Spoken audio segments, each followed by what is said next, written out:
Well, I appreciate the opportunity to be part of the Tri-State Cow-Calf Symposium presentation group this year. I know you're going to a new format to try to give greater opportunity for producers to participate in that. And so I just feel privileged to have the opportunity to present to you on a topic that is one I've been thinking about for some time. I grew up in a seed stock operation in the Sandhills of Nebraska, had the opportunity to manage a seed stock operation in Colorado. I've now been part of Nebraska Extension for a little over 20 years. And in that time, also, I've had the opportunity to work in a feed yard, had my own cow-calf stocker yearling operation with my wife and our family. And so have some skin in the game in terms of some experience with this. And I think hope to share with you some thoughts around where I see things going and have where they've been. And as we think about genetics and then thinking about where we're at today and thinking about what are really optimum genetics as we think about the uh, different segments of the industry that we are involved with, from the cow calf all the way through to delivery of a quality eating experience to the consumer. But also, I think remembering what are cows' competitive advantages as we think about uh, poultry and pork being the primary two other protein choices that consumers have. So the thoughts I'm going to share with you today are ones that are, not original with me. I've had the opportunity to learn from a lot of good people, and so as I go through this, I'm going to try to give credit where credit's due to the folks I've had the opportunity to learn from. So we think about what's optimum. We want to go all the way back to the Beef Improvement Federation. They put together a matrix back in the 2013, it first appeared in the BIF guidelines, but in that, they talked about the importance of understanding the resources you have available to you and then utilizing those effectively as you think about the environments you have and what cattle genetically best match with those resources. And as you look at this chart, what you'll see is as the feed availability and level of stress goes down, meaning we have greater feed availability and lower levels of stress, we can handle cattle genetically that have greater levels of milk production, greater mature size. They don't need to be able to store as much energy and have, as much resistance to stress because they're in an easier environment. As you go down this chart in relation to feed availability and you increase the level of stress, the amount of milk production, the amount of mature size, goes down while the ability of that cow to store energy, basically have fat reserves, and be able to handle stress goes up. And I think if we give some thought to that, that just makes sense. But I think as we look at this, we have to recognize that if we're seeking to produce optimum cattle for a given set of resources, we have to think about what do those resources have the ability to support, and then genetically, what are the cattle that can fit with that? Now, this is another older, again, a diagram or kind of thought process from the BIF guidelines.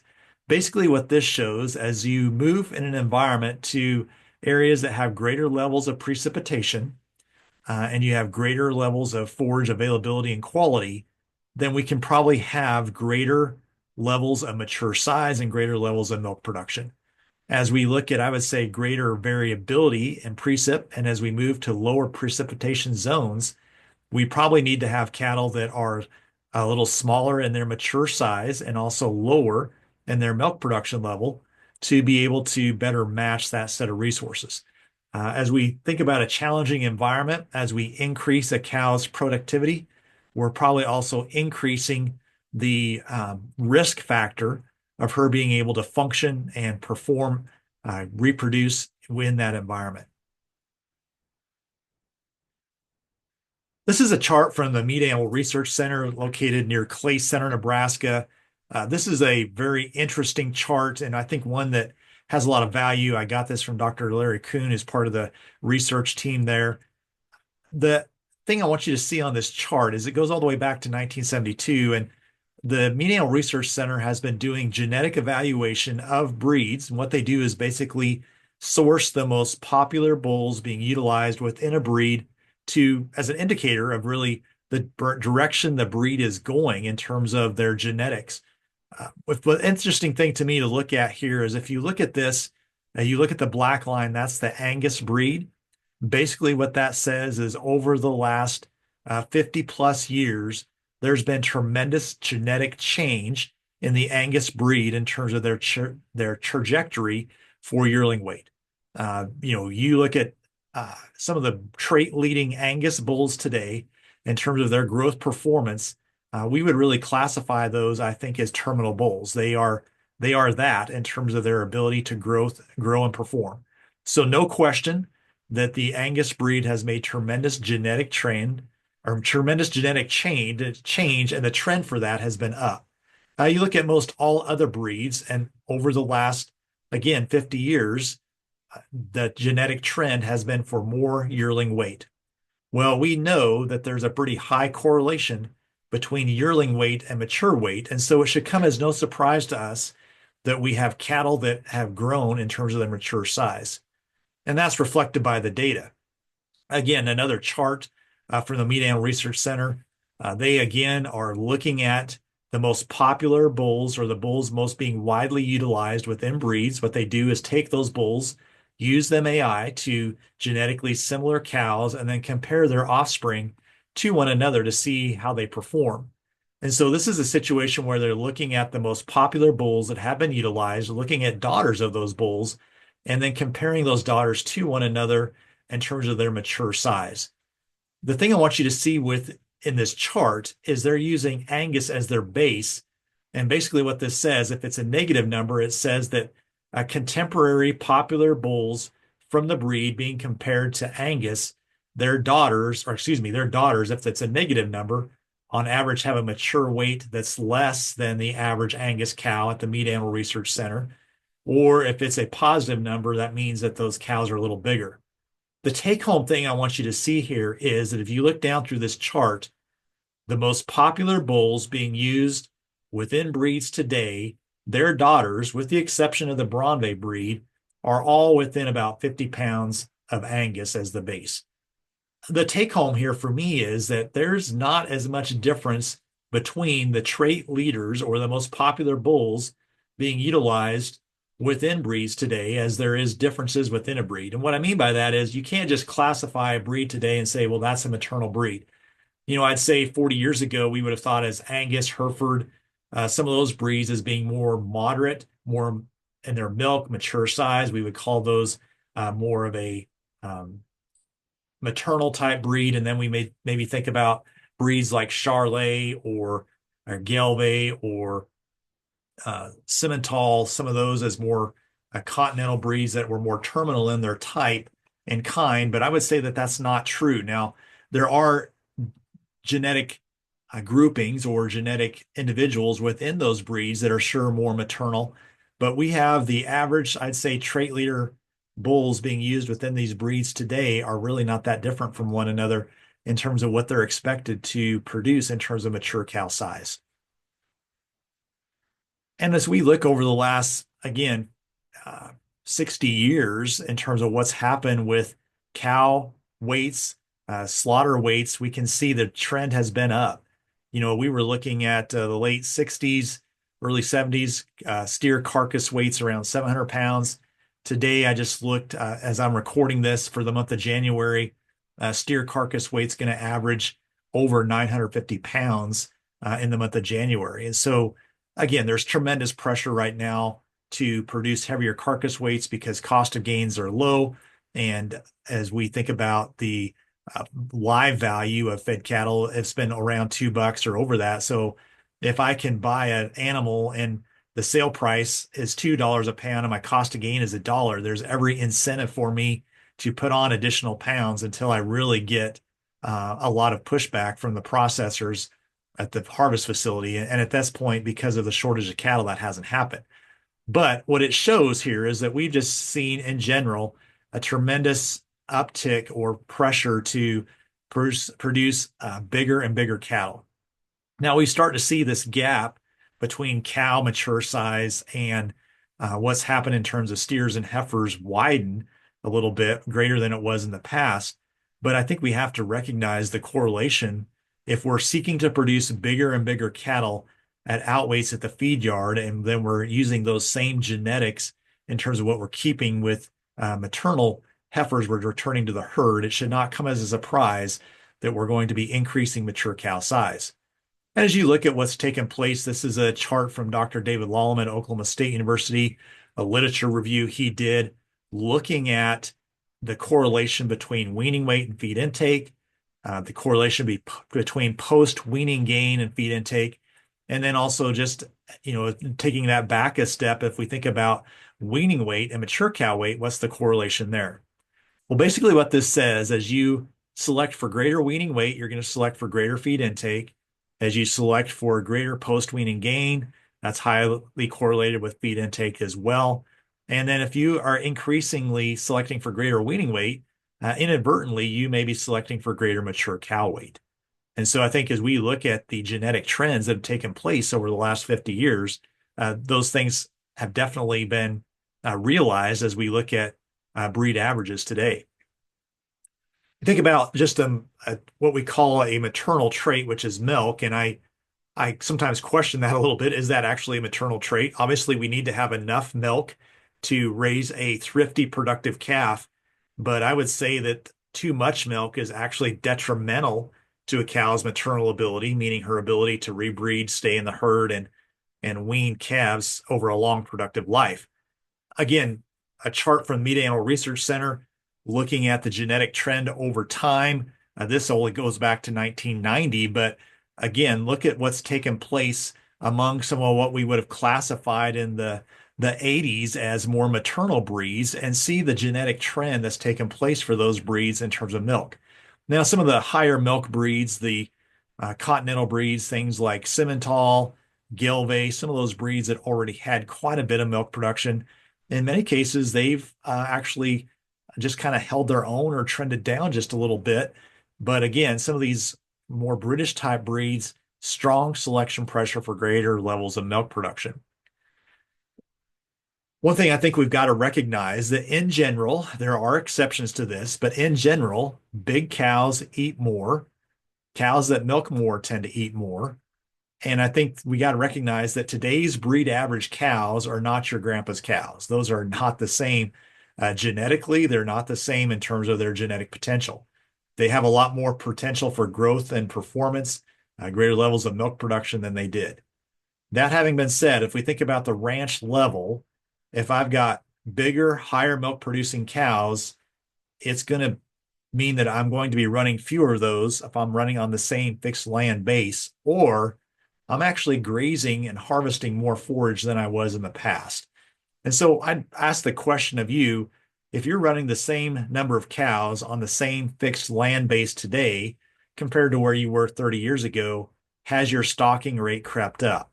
What I mean by that is if you have the same number of cows, but they're bigger today, higher producing cows in terms of milk production, they're probably eating more forage. That means your stocking rate has increased.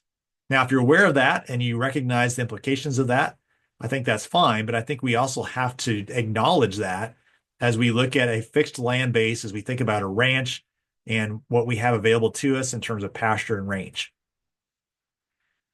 We definitely have cows today in the beef industry that milk more. And I show this picture, and some of you might be saying, why are we looking at a Holstein cow for a beef production program? And the reason is I think this is an interesting cow genetically. If you look at this cow, she is not a typical appearing Holstein cow. She's more blocky in her appearance. She's more beefy in her type than if I was to put up the average Holstein dairy cow that you'd find in a dairy today.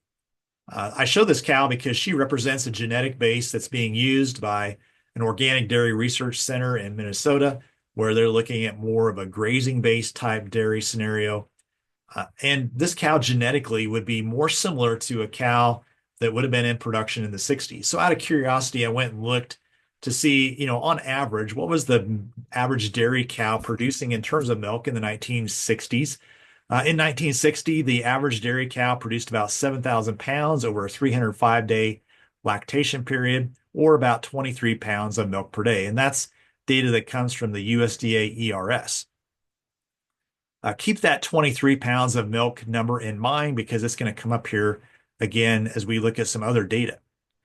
The data I'm going to share with you is from a research project that was done back in 2015-16 in that time period in the state of Tennessee at Tennessee Research Centers there, where they were evaluating and looking at the milk production levels of cows in that at research centers. These would have been predominantly Angus-based cows in an environment that was not lacking for feed resources. This is a high availability of feed resource environment.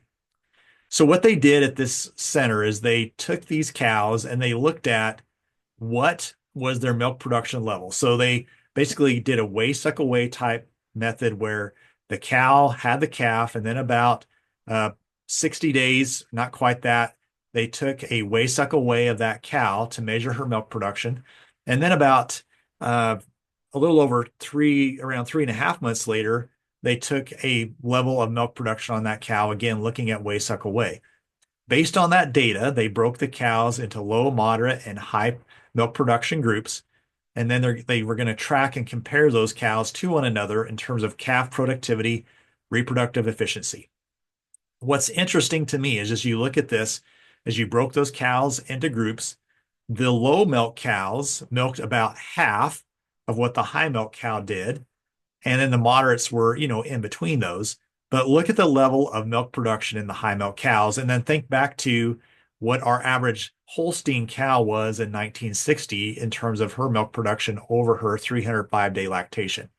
Now, I recognize that earlier on in the lactation is when that cow's milk production is going to peak, and probably these beef cows taper off much more quickly than maybe the Holstein cow does. But still, if you look at the moderate and high milk cows, they're not that much difference. Again, Angus-based cows here from what a 1960s Holstein cow was producing in terms of level of milk production. So how did these cows perform? Did these really high milk cows produce much heavier weaning calves? Well, interestingly, the answer is no. If you looked at calf performance based on cow level of milk, early on in the lactation program, those calves from higher milk cows did weigh more. But when you got out to actual weaning weight and then 205 adjusted weight, the high milk cows were only about 2 to 3 pounds heavier than the moderate milk cows. And this is numerically, so statistically, probably really not much difference there. And then they were only about 30 pounds at actual weaning weight, not even that, 20 pounds at actual weaning weight heavier than the low milk cows. And then you go out to that 205 adjusted again, 20 pounds. So basically, we had these very high milk cows that were milking a lot more, almost twice what the low milk cows were, but only weaned calves that weighed 20 pounds more. Interestingly, looked at pounds weaned per cow exposed, which is a measure of reproductive efficiency. The high milk cows actually weaned the lowest amount of pounds weaned per cow exposed, and that's primarily because of their low reproductive rate. In this scenario, these cows were at research centers, so they were basically, as I understand, going through one round of AI, and then they had a cleanup bull put out with them, so about a 60-day breeding season. The high milk cows had the lowest final preg rate as well as lowest AI preg rate. The moderate cows were better than them. The low milk cows had a higher AI preg rate, and then final preg rate was in between the moderate and high. The take home here for me is that these high milk cows, you might be asking, well, why did they have such lower levels of fertility? Maybe they weren't having adequate feed provided to them. And so they looked at that as well. And cow body condition score, interestingly, was not different between the low, moderate, and high milk cows, at least statistically. Numerically, a point difference, but on average, the high milk cows had every bit as much of body condition as the low and moderate. In fact, at the end of the breeding season, numerically, they had the highest body condition. So it's not that they were in poor body condition than the rest of the other cows in the study. And so I think it begs the question, why were they less reproductively efficient? Again, hearkening back to dairy cows, as you think about the challenges that dairies face today in terms of getting and keeping cows pregnant, it's a major issue for them. And so they have a pretty high turnover in a dairy.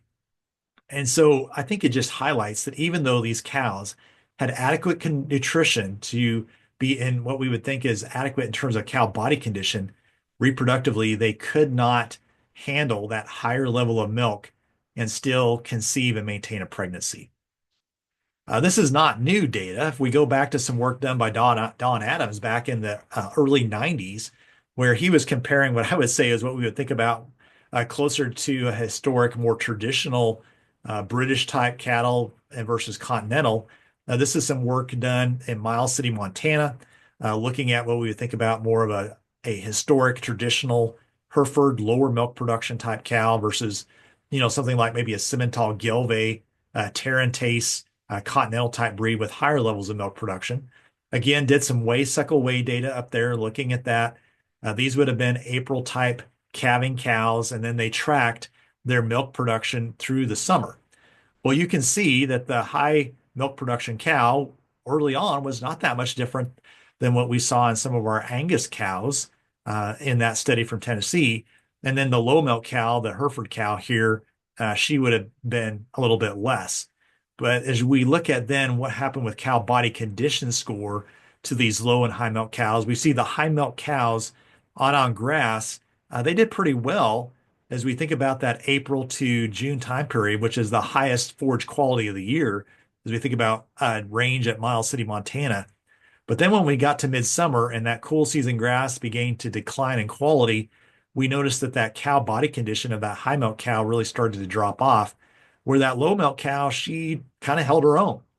And so if we thought about these two cows going into the calving season, both in being in a body condition score 5, the low milk cow would end the summer in a 5.5, while the high milk cow would end the summer in a body condition score 4. Well, we think about a cow at a 5.5 going into the fall versus a body condition score 4, we're going to need to manage those cows quite differently, and their feed needs are going to be different as we go through the winter. Again, this is some research by Dr. David Lallman at Oklahoma State University. Again, literature review looking at the correlation between feed intake and greater milk yield. And basically, it's a pretty positive correlation, which means as you select for greater levels of milk production, you're also going to select for greater feed intake. And that probably should not come as a surprise as well. There's no free lunches. If we're going to be producing more milk, then the nutrients to produce that milk has to come from feed intake. And so there's a pretty high correlation there between feed intake and milk yield.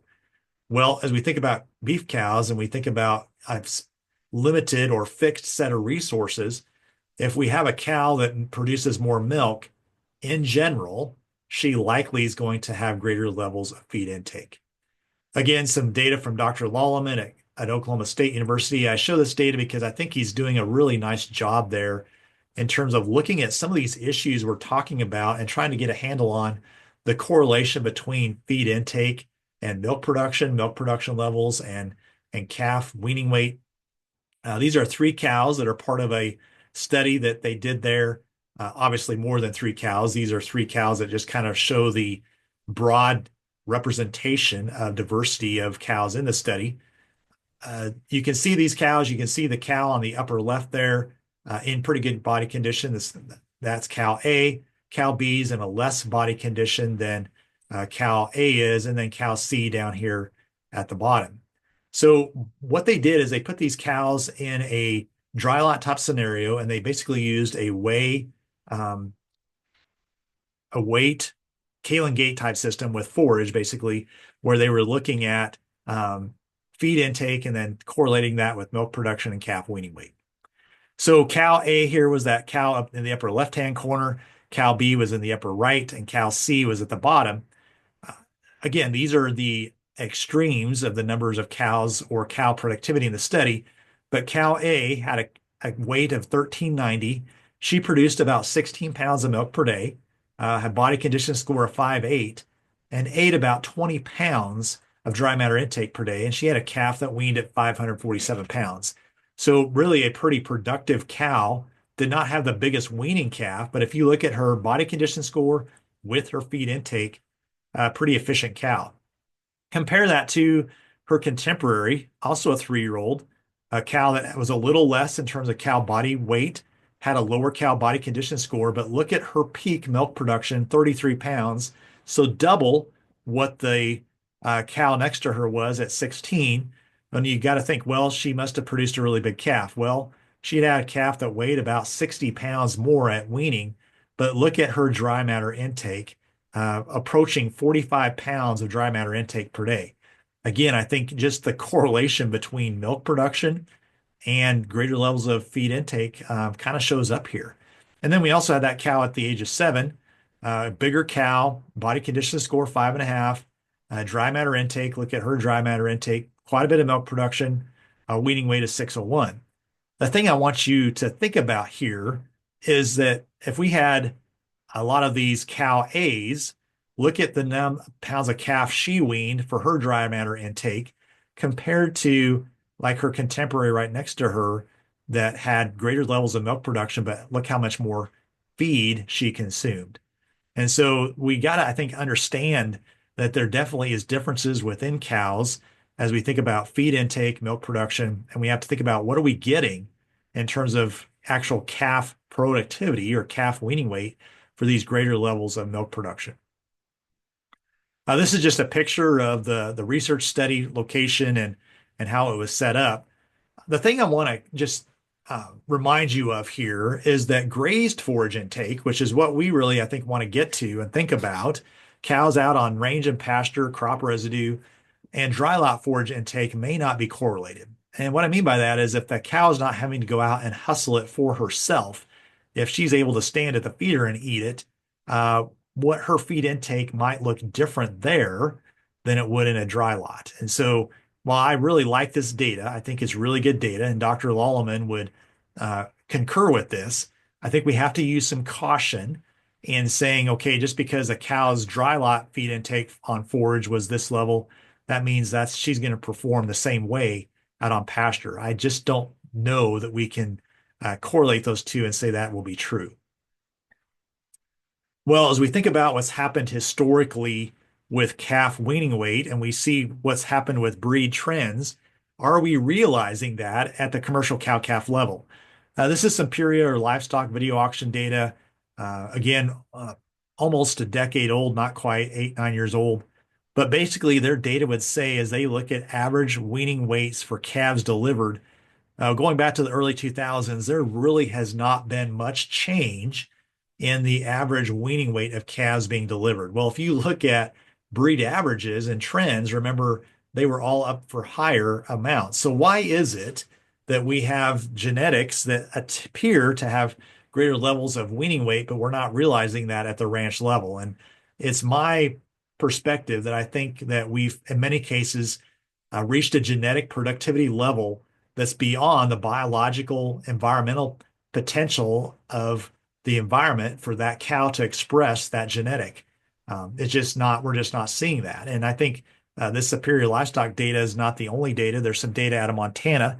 The cow herd appraisal performance software program goes back to the early 1980s, where commercial cow-calf producers have submitted their data to this. You have to have a cow herd of at least 50, and you have to submit your data for at least 3 years to be part of their benchmark data.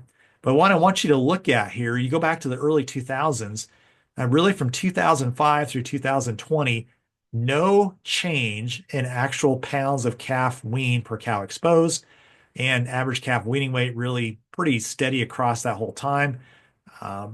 Basically no change in weaning weight, no change in pregnancy percentage. I would say we, in this case, producers submitting their data to this program, these are going to be higher levels of producers. These are producers that are probably using at least breed average or breed average or above breed average bulls in their program.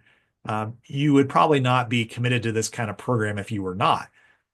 The thing I think is very interesting again is the, I would say, no change level here at the commercial cow-calf level, while we see, again, the genetic trend for these breeds tending to be for more.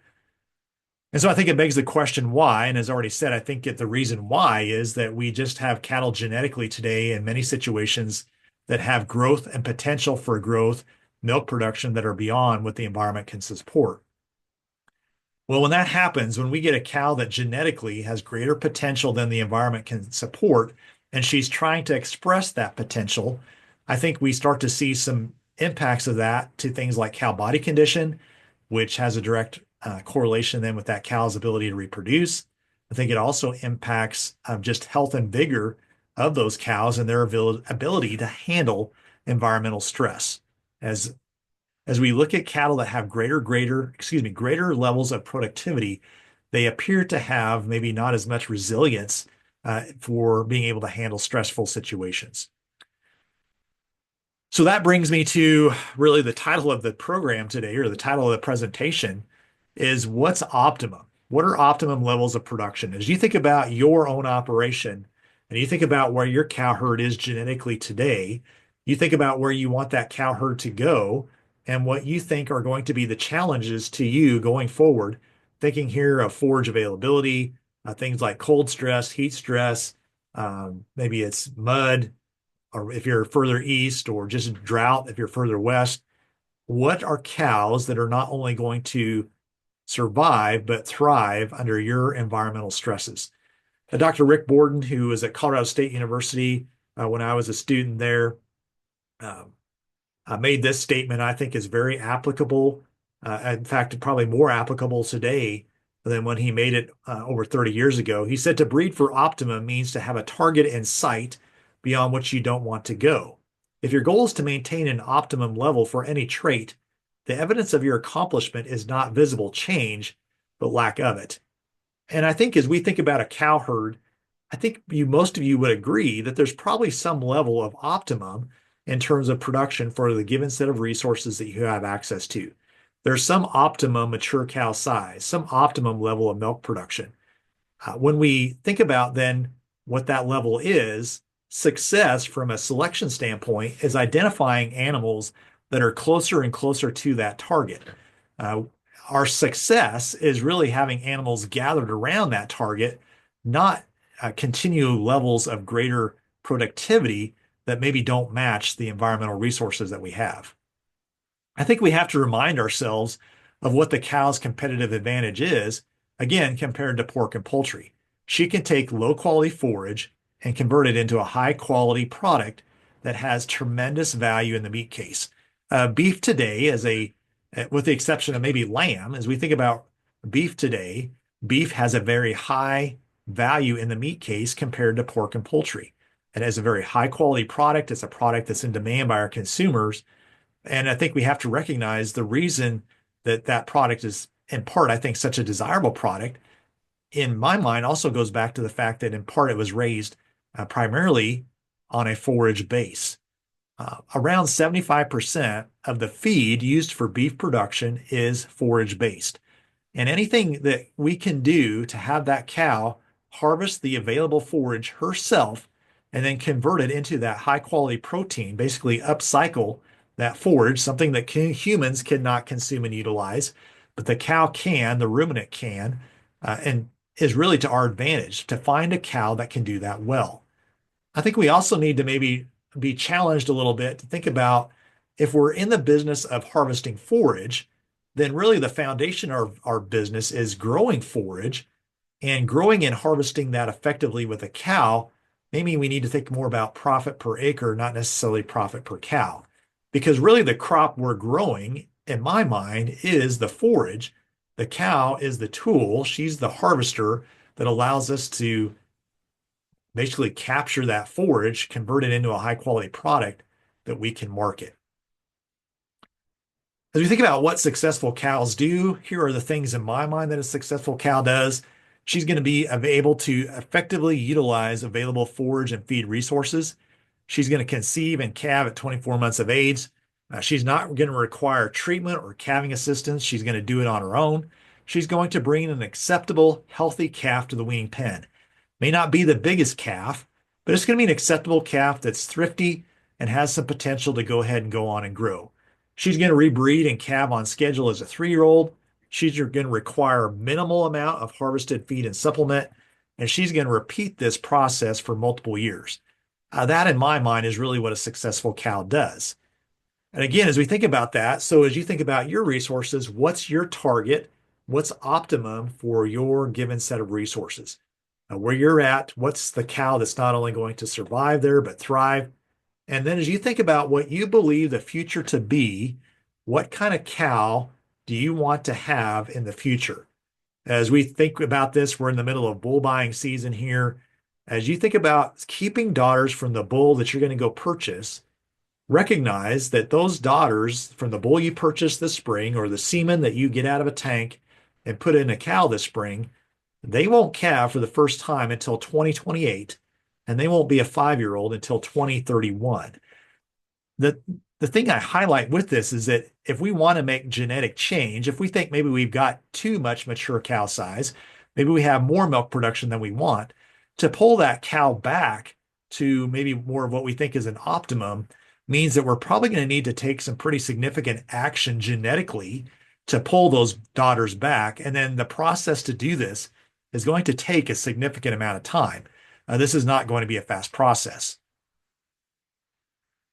The other thing I think from a commercial cow-calf level, we want to think about what are optimum levels of genetics in terms of breed or breed levels within a breed, or I should say production levels within a breed. But I think at a commercial cow-calf level, you also cannot overlook the benefits of hybrid vigor in terms of pounds of calf weaned per cow exposed over that cow's productive life, cumulative weaning weight over that cow's productive life. I didn't share the data with this presentation, but recently recorded a podcast with Dr. Matt Spangler on some work. This is the Beef Watch podcast that was done at the Meat Animal Research Center, where they tracked cows and looked at their lifetime cumulative weaning weight and then compared them to one another. And as we know historically, the Meat Animal Research Center has done a lot of crossbred cow research data compared to straight bred cows. Their data would say with modern genetics, there's still the benefits of hybrid vigor, that heterosis is still in play. And for their research data, cows that had greater levels of heterosis tended to be those cows that also had the greatest cumulative lifetime weaning weight in terms of pounds of calf produced. As you also think about your operation, again, I think we have to remind ourselves that big cows eat more in general. Higher producing cows tend to also have greater levels of nutrient requirements. Calf weaning weight, while we need adequate weaning weight for that calf, greater levels of weaning weight may come at a greater level of cost that may not be rewarded.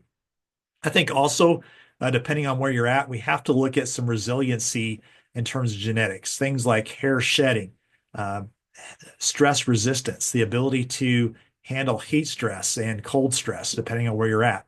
And then we also can't forget about things like disposition. We want cows that have adequately good disposition that we can handle and work with them. But if we're thinking about a range environment with minimal inputs, we also want a cow that's got enough mothering ability and instinct to get that calf up, to protect it, to keep off predators, to keep track of it so that she gets that calf to the weaning pen.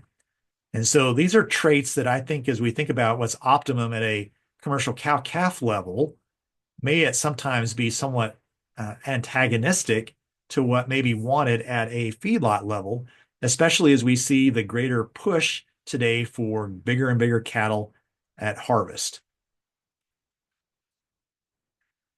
As you think about your genetic supplier, also, are they raising cattle on a similar forage base to you? And are their management practices, culling strategies at least as stringent or more stringent than yours? If you're buying genetics from a genetic supplier who's not similar to your forage-based resource environment, and their management practices are, I would say, more pampering than maybe yours are, it shouldn't come as a surprise that the cattle that do well in their production system may not perform as well in yours. Again, I think we got to remind ourselves that greater levels of growth and milk production may not be realized, even though that cow has the genetic potential to produce that if the environment can't support it. And then this quote by Dr. Bob Taylor from Colorado State University, he's long since passed away, but I thought this quote is really good, and it's one that's haunted me, honestly, over the last 30 years. He said, profitable cattle are usually productive, but productive cattle are not always profitable. And so I can have cattle that are extremely productive, but because of the cost to achieve or see that level of productivity occur, I may be not profitable. It's just too much input to see it happen. And I think we need to think about that as we think about the commercial cow-calf level. So to wrap up, what are some things to think about? I think about what's been the trend over time in terms of the cow genetics that are on your operation for milk production and size, mature cow size. If you've got bigger cows that are producing more milk and your number of cows has stayed the same on a fixed land base, you may need to think about adjusting your stocking rate. You're probably harvesting more forage than you were historically. And maybe you've just gotten better as a grass manager and you're more productive. And if that's the case, that's great. But also then recognize you could be running more cows that are of smaller size with lower levels of milk production. I think you have to scrutinize this relationship between productivity and profit. Recognize also that there's a tension out there between what a feed yard may want in terms of the type of steer or heifer they want to feed and taking them to greater and greater levels of mature size in terms of outweight versus what fits a forage resource base and the performance of those two. Do we need to have cattle that are marketable and have value on the production chain? And the answer is yes. But I think we got to recognize there's a tension there. And so trying to navigate those two, we need to be cognizant of and just recognize the challenges that go with that. So to wrap up, this is some wisdom from Jim Gosi, a mentor of mine, a professor of mine at the University of Nebraska. Some thoughts he put together again 25, 30 years ago in terms of at a commercial cow-calf level, what are those cows that typically work? And again, from his perspective, a moderate, intermediate sized crossbred cow is probably often the most efficient. We got to recognize that mature size by itself has limited impact on economic efficiency, but it can majorly impact a cow's adaptability for reproduction and the ability to fit market specifications. As we think about optimum milk production, it's much greater in an abundant feed resource versus a sparse feed resource. And then as you have a cow that's matched to her resource base, and if she can be productive there, you've got some flexibility then in terms of what you do with the calves. And again, a crossbred cow is an important tool to match genetics to resources. Having a cow that's got some resiliency, a cow that's got some longevity, some ability to handle stress, to stay in the herd, and to have greater pounds of calf weaned over her entire life, that cumulative calf weaning weight. With that, again, I appreciate the opportunity to come be part of the Tri-State Cow-Calf Symposium this year.